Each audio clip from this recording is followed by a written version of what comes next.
Footprints Without Feet, Chapter 7, The Necklace. Matilda is invited to a grand party. She has a beautiful dress but no jewelry. Matilda को एक बड़ी सी party में, एक grand party में invite किया जाता है। उसके पास ब्यूटीफुल ड्रेस तो थी लेकिन ज्वेलरी नहीं थी। She borrows a necklace from a friend. वो अपने एक फ्रेंड से एक नेकलेस बोरो करती है। व्हाट हैपन्स देन, उसके बाद क्या होता है, ये जानने के लिए आइए इस चैप्टर को पढ़ते हैं। She was one of those pretty young ladies born as if through as error of destiny into a family of clerks. यह मटिल्डा की बात हो रही है जो कि एक बहुत ही खूबसूरत यंग लेडी थी और ऐसा लगता था जैसे कि भाग्य ने उसके साथ धोखा किया था कि वो एक क्लर्क फैमिली में उसने जन्म लिया था। She had no dowry, no hopes, no means of becoming known, loved and married by a man either rich or distinguished. उसके पास न तो दहेज था, ना कोई उम्मीद थी और ना ही वो उतनी पॉपुलर थी कि उसकी शादी किसी धनी व्यक्ति से होती। And she allowed herself to marry a pretty clerk in the office of the board of education. और इसलिए उसने एक प्रिटी क्लर्क जो कि बोर्ड ऑफ एजुकेशन में कार्यरत था उसके साथ शादी करने के लिए हाँ भर देती है। She was simple but she was unhappy. वो एक साधारण महिला थी लेकिन वो अनहैप्पी थी। शी सफर्ड इंसेसेंटली, वो कंटिन्यूसली दुखी रही। Feeling her self born of all delicacies and luxuries, हमेशा इस सोच के साथ कि काश उसका भी जन्म एक ऐसे परिवार में होता और उसकी शादी भी एक ऐसे घर में होती जहाँ पर ऑल डेलिकेसीज एंड लग्जरी यानी उसको प्राप्त होती। She suffered from the poverty of her apartment, the shabby walls and the worn chairs. वो घर की पॉवर्टी यानी गरीबी से, वो एक अपार्टमेंट में रहती थी और उस अपार्टमेंट की जो दीवार थी, शैवी यानी भद्दी दीवारें और वॉर्न चेयर्स यानी पुरानी कुर्सियाँ। All this things tortured and angered her, ये सारी चीज़ें उसको टॉर्चर करती थी और उसको गुस्सा दिलाती थी। When she seated herself for dinner opposite her husband who uncovered the Turin with a delight air saying oh the good pot P. और रात में खाने के लिए जब वो अपने पति के सामने बैठती थी तो उसका पति उसके खाने की तारीफ करता था ये कहते हुए कि वाह क्या खुशबू आ रही है इस मालपुए की। I know nothing better than that, इससे अच्छा तो कुछ हो ही नहीं सकता, वो कहता है। She would think of elegant dinners of shining silver, she thought of the exquisite food served on marvellous dishes. लेकिन वह शानदार चांदी के बर्तनों में, चमकीले बर्तनों में डिशेस के परोसे हुए होने के बारे में सोचती रहती थी, खोई रहती थी। She had neither frocks nor jewels, ना तो उसके पास फ्रॉक थी ना ही गहने, nothing. And she loved only those things, और इन्हीं चीज़ों से सिर्फ वो प्यार करती थी, यानी यही चीज़ें सिर्फ उसको चाहिए थी। One evening her husband returned elated bearing in his hand a large envelope. एक शाम को उसका हस्बैंड अपने हाथ में एक बड़ा सा एनवेलप लेके आता है खुश होकर। Here he said, here is something for you, और कहता है कि तुम्हारे लिए कुछ है, मैं तुम्हारे लिए कुछ लाया हूँ। She quickly Drew out a printed card on which were inscribed these words, The Minister of Public Instruction and Madam George Rampoino ask the honor of Mr. and Madam Luzel Company, Monday evening January 18 at the Minister's residence। वो एक invitation card था जिसमें दोनों को मंत्री के घर पे इनवाइट किया गया था। Instead of being delighted as her husband had hoped, she threw the invitation spitefully upon the table murmuring, लेकिन वो खुश नहीं होती है जैसा कि उसके हस्बैंड ने उम्मीद की थी, और खुश होने के बजाय वो उस इनविटेशन कार्ड को टेबल पर फेंक देती है भनभनाती हुई। What do you suppose I want with that, और वो कहते हैं कि आप क्या समझते हैं मैं इसका क्या करूं। But my diary I thought it would make you happy. तो उसका हस्बैंड कहता है प्यार से उसको कि लेकिन मैंने तो सोचा था कि तुम इसे देखकर खुश हो जाओगी। यू नेवर गो आउट, तुम कभी बाहर नहीं जाती। And this is an occasion, और ये एक अच्छा अवसर है। एंड अ फाइन वन, और एक बहुत ही अच्छा अवसर है। एवरीबडी विशेस वन, हर कोई ऐसी इच्छा रखता है। And it is very select, not many are given to employees, और एम्प्लॉयज़ में से अधिक लोगों को ऐसा अवसर नहीं मिलता है। You will see the whole official world there, तुम वहाँ पर सारे ऑफिसर्स को देखोगी। She looked at him with an irritated eye and declared impatiently. वो irritated eye से उसकी तरफ देखती है और कहती है, What do you suppose I have to wear to such a thing as that? इतने अच्छे अवसर पर आपको क्या लगता है मैं क्या पहनूंगी? He had not thought of that. He stammered. ये तो उसने सोचा ही नहीं था, उसके हस्बैंड ने इसके बारे में तो सोचा ही नहीं था। और वो कहता है, why the dress you wear when we go to the theatre. और वो ऐसा कह देता है कि जो ड्रेस जो तुम थिएटर जाने समय पहनती थी, जब हम थिएटर जाते थे तो तुम पहनती थी, उसे क्यों नहीं पहन लेती? It seems very pretty to me, वो तो मुझे बहुत अच्छा लगता है। But he finds his wife weeping. He stammered, उसके बाद वो स्टैमरिंग यानी हकलाते हुए बोलता है, धीरे से बोलता है, व्हाट इज द मैटर, क्या बात है, बोलो क्या कहती हो? By a violent effort, she had controlled her vexation and responded in a calm voice. अपने वेक्सेशन को कंट्रोल करते हुए वो रिस्पॉन्ड करती है विद काम वॉइस यानी शांत होती हुई आवाज़ में। वाइपिंग हर मॉइस्ट चीक्स, अपने नम गालों को पोंछती हुई। Nothing, only I have no dress and consequently I cannot go to this affair. वो कहती है, नथिंग, मैं सिर्फ उस पार्टी में नहीं जाना चाहती क्योंकि मेरे पास पहनने को अच्छी ड्रेस नहीं है। Give your card to some colleagues whose wife is better fitted out than I. और वो कहती है कि अपने इस कार्ड को अपने किसी फ्रेंड को दे दो जिसकी वाइफ मेरे से ज़्यादा सुइटेबल, उसको बेटर फिट करता हो, मेरे से ज़्यादा अच्छी दिखती हो। He was grieved but answered, let us see Mathilde. उसका हस्बैंड थोड़ा दुखी हो जाता है और कहता है कि मटिल्डा, देखते हैं क्या हो सकता है। How much would a suitable costume cost? Something that would serve for other occasions, something very simple. ये बताओ कि एक सुइटेबल कॉस्ट्यूम जो कि सिंपल हो यानी चीप एंड बेस्ट में कितने तक में तुम खरीद लोगी, ये मुझे बताओ। She said in a hesitating voice, I cannot tell exactly but it seems to me that 400 francs ought to cover it. वो हिचकिचाती हुई ये कहती है कि मैं एग्जैक्टली तो नहीं बता सकती, लेकिन 400 francs इसके लिए काफ़ी होगा। He turned a little pale, उसका चेहरा थोड़ा सा पीला पड़ जाता है। For he had saved just this sum to buy a gun that he might be able to join some hunting parties the next summer with some friends. क्योंकि बड़ी मुश्किल से नेक्स्ट समर में एक हंटिंग एक्सपीडिशन पर अपने friends के साथ एक हंटिंग पे जाने के लिए उसने 400 francs जमा किए थे, जिससे वह एक बंदूक खरीदना चाहता था। Nevertheless he answered, ठीक है, उसने उत्तर दिया। Very well, I will give you 400 francs, मैं तुमको 400 francs दूंगा। But try to have a pretty dress, लेकिन एक अच्छी ड्रेस खरीदने की कोशिश करना। The day of the ball approached and madam Loisel seemed sad.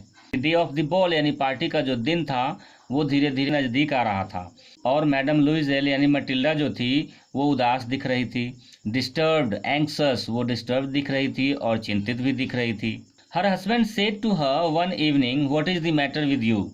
You have acted strangely for 2 or 3 days.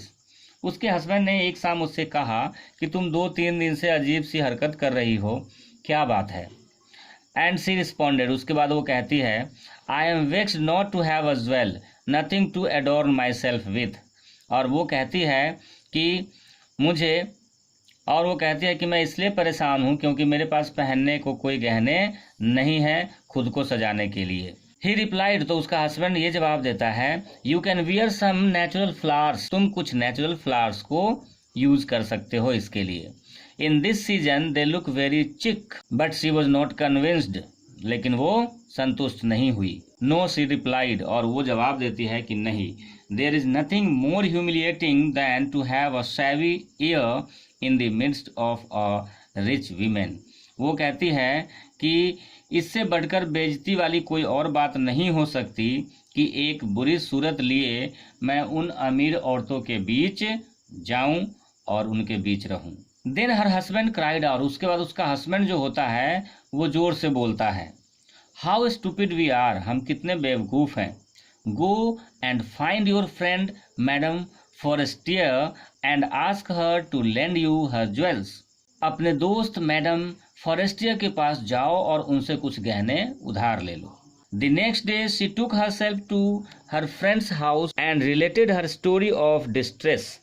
अगले दिन मटिल्डा अपने दोस्त मैडम फॉरेस्टियर के पास जाती है और अपनी दुख भरी कहानी सुनाती है। Madame Forestier went to her closet, took out a large jewel case, brought it, opened it and said, "Choose, my dear." Mister Forestier अपने क्लोजेट के पास जाती है और एक बड़ा सा लार्ज ज्वेल केस लेके आती है, उसको खोलकर कहती है कि माय डियर, इसमें से चूज कर लो जो तुम्हें पसंद है। She tried many jewels before the glass, hesitated but could not, neither decided to take them nor leave them. कई गहनों को वो शीशे के सामने खड़े होकर पहनकर देखती है और लेकिन वो डिसाइड नहीं कर पाती है कि उनमें से कौन सा गहना वो ले और ना ले। Then she asked, "Have you nothing more?" Suddenly she discovered in a black satin box, और जल्दी ही एक काले निशान वाले बक्से को लेकर वो आती है। ए सुपर्ब नेकलेस ऑफ डायमंड, जिसमें एक बहुत ही शानदार डायमंड का नेकलेस होता है। Her hands trembled as she took it out, Mathilde के हाथ कांपने लगते हैं जब वो उसको बाहर निकालती है उस बॉक्स में से। तो she placed it about her throat against her dress and was ecstatic. वो उसको अपने गले में पहनती है और बहुत ही खुश हो जाती है, खुश होकर वहाँ खड़ी होकर अपने आप को शीशे में देखती है। देन शी आस्क्ड, उसके बाद वो कहती है in a hesitating voice full of anxiety, हिचकिचाती हुई आवाज़ में और चिंतित होकर, could you lend me this one, only this, कहते हैं कि क्या मुझे सिर्फ यही दे सकती हो। तो मैडम फॉरेस्टियर क्या कहती है, यस सर्टेनली, ज़रूर तुम ले जाओ। She fell upon the neck of her friend, embraced her with passion, then went away with her treasure. उसके बाद वो अपने फ्रेंड को खुश होते हुए गले लगा लेती है और वहाँ से उस नेकलेस के साथ चली जाती है। The day of the ball arrived, और इस तरह से पार्टी का दिन आ जाता है। Madam Loisel was a great success, madam Loisel जो थी वो एक ग्रेट सक्सेस, उसने एक ग्रेट सफलता हासिल की थी। क्यों? She was the prettiest of all, क्योंकि वो सबसे सुंदर दिख रही थी। Elegant, gracious, smiling and full of Joy, वो बिल्कुल खुश दिख रही थी, सबसे अधिक सुंदर दिख रही थी पूरी पार्टी में। ऑल द मेन नोटिस्ड हर, सारे लोग, सारे मेन उसी की तरफ देख रहे थे। आस्क्ड हर नेम, उसका नाम पूछ रहे थे। And wanted to be presented, और खुद को उसके सामने प्रेजेंट कर रहे थे। She danced with enthusiasm, intoxicated with pleasure, thinking of nothing but all this admiration, this victory so complete and sweet to her heart। और वो अपनी सारी चीज़ों को भूलकर इस पार्टी में पूरी तरह से खो चुकी थी। She went home towards 4 o'clock in the morning, और 4 बजे भोर में वो घर के लिए निकल पड़ती है। She wished to hurry away in order not to be noticed by the other women who were wrapping themselves in rich furs. उसके बाद वो एक शॉल लेकर घर से आई थी जो कि बिल्कुल पॉवर्टी स्ट्राइकन, यानी ऐसा लग रहा था कि कोई गरीबी से मारी हुई बेचारी किसी की शॉल हो। उस शॉल को वो लपेट लेती है और बिना किसी की नज़र में आए हुए जल्दी जल्दी वहाँ से निकल पड़ती है। Loisel detained her, wait said he, I am going to call a cab. और उसका जो हस्बैंड होता है वो कहता है कि रुको, मैं एक कैब लाता हूँ।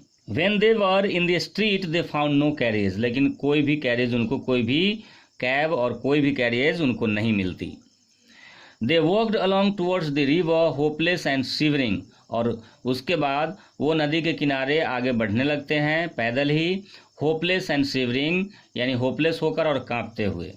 Finally they found one of those old carriages that one sees in Paris after nightfall। काफ़ी रात को उन्हें एक पुरानी घोड़ा गाड़ियों में से एक घोड़ा गाड़ी, जिसको हम तांगा कहते हैं, दिखाई देती है, जो रात होने पर पेरिस में जनरली दिखते हैं। It took them as far as their door and they went wearily up to their apartment. It was all over for her and on his part he remembered that he would have to be at the office by 10 o'clock. She removed the wraps from her shoulders before the glass for a final view of herself in the glory. Suddenly she uttered a cry. अचानक से उसकी एक चीख निकल जाती है। क्यों? क्योंकि उसके गले में उसका हार नहीं था। Her necklace was not around her neck. They looked at each other utterly cast down. Finally Louisel dressed himself again. दोनों एक दूसरे को दुखी होकर देखते हैं। और फाइनली लुइजल जो होता है वो फिर से ड्रेस पहनता है और कहता है, I am going, he said, over the track where we went on foot to see if I can find it. मैं उन हर जगह पे जाऊंगा जहाँ पे हम पैदल चले थे, हो सकता है वह मुझे वहाँ मिल जाए। And he went, she remained in her evening gown, वो अपनी इवनिंग गाउन में ही रही। Not having the force to go to bed, वो बेड पे नहीं जा रही थी। Toward 7 o'clock her husband return, 7 बजे तक उसके हस्बैंड वापस आए। ही हैड फाउंड नथिंग, लेकिन उनको कुछ नहीं मिला था। He went to the police and to the cab offices, वो पुलिस के पास गए, कैब ऑफिसेस में भी गए। एंड पुट एन एडवर्टीजमेंट, और एक एडवर्टीजमेंट निकाला इन द न्यूज़पेपर में, ऑफरिंग अ रिवार्ड, एक रिवार्ड देते हुए कि यदि कोई उनको उनका खोया हुआ नेकलेस लौटा देता है तो उसको एक अच्छा इनाम मिलेगा। But he had discovered nothing, लेकिन उसको कुछ नहीं मिला। ही सेड, उसके बाद वो अपनी वाइफ से कहता है, जो लुइजल होता है वो अपनी वाइफ मटिल्डा से कहता है, write to your friend that you have broken the clasp यानी कड़ी of the necklace and that you will have it repaired. अपने दोस्त को एक पत्र लिख दो और ये बता दो कि नेकलेस की एक कड़ी टूट गई है और तुमने उसको रिपेयर करने के लिए दे रखा है। That will give us time, इससे हमें समय मिल जाएगा। At the end of a week they had lost all hope, लेकिन वीक यानी सप्ताह के अंत तक उन्होंने अपनी सारी उम्मीदें खो दी थी। एंड लुइजल, और मटिल्डा का जो हस्बैंड होता है वो ओल्डर बाय 5 years, जो कि अब 5 साल और अधिक ओल्डर दिखने लगा था, दुखी होकर डिक्लेयर्ड, उसने कहा, we must replace this jewel, हमें इस ज्वेलरी की जगह पे नई ज्वेलरी उसे देनी होगी। In a shop of the Palace Royal, they found a chaplet of diamonds which seemed to them exactly like the one they had lost. जैसा नेकलेस उन्होंने खोया था वैसा ही नेकलेस वो पैलेस रॉयल की दुकान में वो देखते हैं। It was valued at 40,000 Frank, लेकिन उसकी कीमत 40,000 फ्रैंक्स थी। They could get it for 36,000, और उसको डिस्काउंट में 36,000 में ये नेकलेस मिल सकता था। लुइजल possessed 18,000 francs which his father had left him. लुइजल के पास सिर्फ 18,000 फ्रैंक्स थे जो कि उसके फादर ने उसके लिए रखा हुआ था। He borrowed the rest, बाकी उसने कर्ज लिया। He made ruinous promises, उसने बर्बाद करने वाले promises किए। Took money from a source and the whole race of lenders, उसने उधार देने वाले, ब्याज पर देने वाले साहूकारों से पैसे लिया। Then he went to get the new necklace, उसके बाद वो 36,000 फ्रैंक्स में उस नेकलेस को खरीदने गया। When madam Loisel took back the jewels to madam Forestier, तो मैडम फॉरेस्टियर ने उसको चुभने वाली आवाज में कहा कि you should have return them to me sooner for I might have needed them, तुम्हें इसको जल्दी लौटा देना चाहिए था, मुझे भी इसकी जरूरत पड़ सकती थी। Now it was necessary to pay this frightful डेब्ट, अब उस परिवार के लिए एक फ्राइटफुल डेब्ट यानी एक भयानक कर्जे को चुकाना जरूरी था। They sent away the maid, they change their lodgings, they rented some rooms in an attic, उन्होंने अपनी मेड को निकाल दिया, उन्होंने अपना मकान बदल दिया और एक छत पे, एक एटिक पे कुछ कमरे किराए पर ले लिया। Matilda learn to odious work of a kitchen, Matilda जो थी किचन के उन कठिन काम को करना भी सीख लिया था। The husband worked evenings putting the books of some merchants in order and nights he often did copying at 5 sous apiece, पति जो कि शाम को काम करता था कुछ व्यापारियों की किताबों को इधर से उधर करना, लिखना, और अक्सर रात को 5 सौ यानी जो छोटा सिक्का होता है उसकी नकल कर उसकी दर से काम करता था। And this life lasted for 10 years, eight the end of 10 years they had restored all, और इस तरह से ऐसा जीवन उन्होंने 10 सालों तक जिया और उसके बाद फिर से उनकी जो लाइफ थी वो लाइफ रिस्टोर हो पाई। Madam Loisel seemed old now, madam Loisel जो थी अब वो बूढ़ी दिखने लगी थी। She had become a strong hard woman, लेकिन अब वो एक स्ट्रॉन्ग और हार्ड वुमन बन चुकी थी। The crude woman of the poor house hold, एक गरीब घर से, एक गरीब घर की जो महिला होती है कठोर सख्त वैसी हो चुकी थी। Her hair badly dressed, her skirts awry, her hands red, she spoke in a loud tone and washed the floors with large pails of water, उसके बाल बिखरे हुए होते थे, उसकी उसके जो घाघरे थे वो भी सही स्थिति में नहीं होती थी, उसके हाथ लाल होते थे और अब वो चिल्ला कर बोलती थी और अपने फर्श की सफाई बड़ी बड़ी बाल्टियों में पानी लेकर करती थी। But sometimes when her husband was at the office, she would seat herself before the window and think of that evening party of former times, of that ball where she was so beautiful and so flattered. लेकिन कभी कभी जब उसके husband office में होते थे तो वो खिड़की के पास बैठ जाती थी और अपने उस पुरानी पार्टी के बारे में सोचती थी कि किस तरह से वो इतनी ब्यूटीफुल दिखती थी और लोग उस पर फिदा थे और उसकी प्रशंसा करते थे। One Sunday, as she was taking a walk in the Champs-Elysees to get rid herself of the cares of the week, she suddenly perceived a woman walking with a child. एक रविवार को जब वो चैम्प्स इलिसिस में अपने सप्ताह भर की डिफ़िकल्टीज को दूर करने के लिए टहल रही थी तो उसने वहाँ पर एक महिला को देखा एक बच्चे के साथ। It was madam Forestier, still young, still pretty, still attractive. वो और कोई नहीं थी, वो मैडम फॉरेस्टियर थी, अभी भी यंग, सुंदर और attractive. Madam Loisel was affected.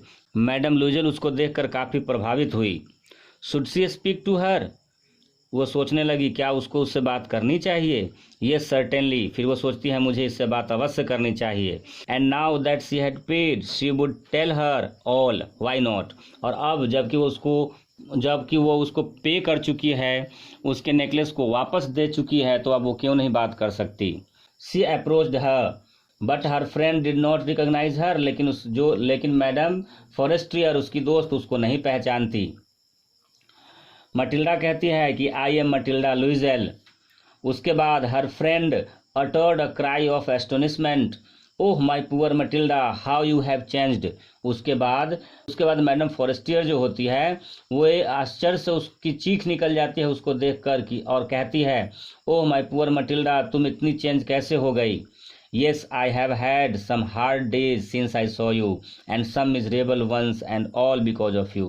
वो कहती है कि हाँ, जब से मैं तुमसे मिली उसके बाद से मेरी ये स्थिति हो गई है और ये सारा तुम्हारे ही और आज जो मेरी स्थिति है यह सब तुम्हारे कारण है। Because of me, how is that? फिर उसकी फ्रेंड उससे पूछती है कि मेरे कारण, ऐसा कैसे। You recall the diamond necklace that you loaned me to wear to the commissioner's ball. फिर मटिल्डा जो होती है वो अपनी फ्रेंड से कहती है कि क्या तुम्हें याद है वो नेकलेस जो कि मैंने तुमसे उधार लिए थे कमिश्नर की पार्टी में जाने के लिए। Yes very well. तो उसकी दोस्त कहती है कि हाँ बिल्कुल अच्छी तरह मुझे याद है। Well I lost it. फिर वो कहती है मटिल्डा कि अच्छा मैंने उसे खो दिया था। How is that since you return it to me. तो तुमने मुझे उसे लौटाया कैसे। I return another to you exactly like it. मैंने दूसरा लौटाया था बिल्कुल उसी की तरह। And it has taken us 10 years to pay for it. और उसको पे करने में मुझे 10 साल लग गए। Madam Forestier stopped short, she said. Madam Forestier थोड़ी रुक जाती है और फिर कहती है you say that you brought a diamond necklace to replace mine. वो कहती है कि तुमने मुझे एक डायमंड नेकलेस दिया था। Yes you did not perceive it then. हाँ लेकिन तुमने उस समय ध्यान नहीं दिया था। They were just alike. वो दोनों एक ही तरह थे। And she smiled with proud of simple joy. उसके बाद मैडम फॉरेस्टियर एक सिंपल जॉय के साथ प्राउडली स्माइल करती है। Madam Forestier was touched and took both her hands as she replied oh my poor Matilda, mine were false, they were not worth over 500 francs। Madam Forestier का दिल भर जाता है। उसके दोनों हाथों को अपने हाथ में लेते हुए वो बोलती है ओह माई पुअर मटिल्डा, मेरा जो नेकलेस था वो नकली नेकलेस था, उसकी कीमत 500 francs से ज़्यादा नहीं थी और तुमने उसके बदले। बस यहाँ पर ये चैप्टर फिनिश हो जाता है। तो बच्चों this was chapter 7 the necklace. If you like the way of my teaching then please don't forget to like, subscribe, comment and share my channel. Thanks.